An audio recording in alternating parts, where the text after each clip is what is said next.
এইবারে বলেছে একটি ট্রেন 72 কিমি/আওয়ারে চলছে, একটি পোস্টার ট্রেনটি অতিক্রম করতে 5 সেকেন্ড সময় নেয়। তো আমি তো এই পর্যন্ত করেছিলাম, তা আমি আবার করব। 72 কিমি/আওয়ারে যাচ্ছে, মানে 72 × 5/18, 4×18 72, মানে 20 মিটার/সেকেন্ডে যাচ্ছে। 1 সেকেন্ডে যদি 20 মিটার যায়, 1 সেকেন্ডে যাচ্ছে 20 মিটার, তাহলে 5 সেকেন্ডে যাবে কত? 20 × 5, ওই কি নিয়ম, 20 × 5 100 মিটার। এই 100 মিটার ট্রেনটার কি নিজের দৈর্ঘ্য, এই 100 মিটার হচ্ছে ট্রেনটার নিজের দৈর্ঘ্য।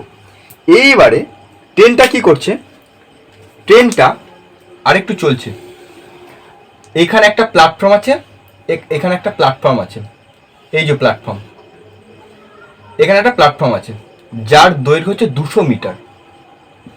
ট্রেনটা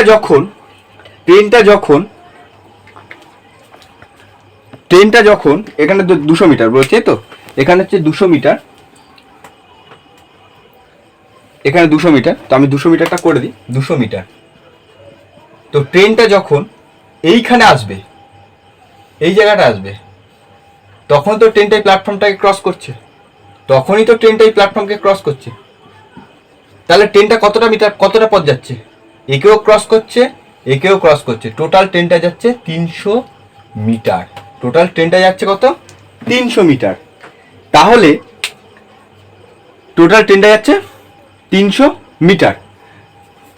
এখানে 100 মিটার ছিল, আর প্ল্যাটফর্মের দৈর্ঘ্য হচ্ছে 200 মিটার, তাহলে হচ্ছে টোটাল 300 মিটার, তাই তো?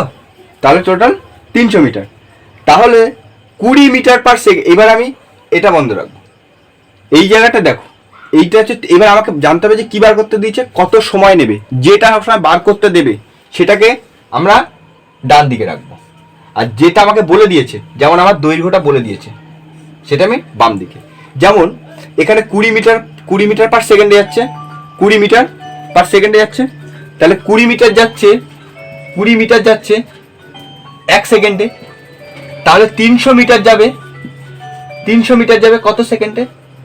তাহলে 300 মিটার যাবে, আমি এখানে আরেকটু করে দিই তাহলে বুঝতে সুবিধা হবে। তাহলে 1 মিটার যাবে 1/20, তাহলে 300 মিটার যাবে 1/20 × 300, এত সেকেন্ডে, 2 দিয়ে 15। তাহলে ট্রেনটা ওই প্ল্যাটফর্মকে অতিক্রম করতে কতক্ষণ সময় নেবে? 15 সেকেন্ড সময় নেবে। ট্রেনটা ওই প্ল্যাটফর্মকে অতিক্রম করতে 15 সেকেন্ড সময় নেবে।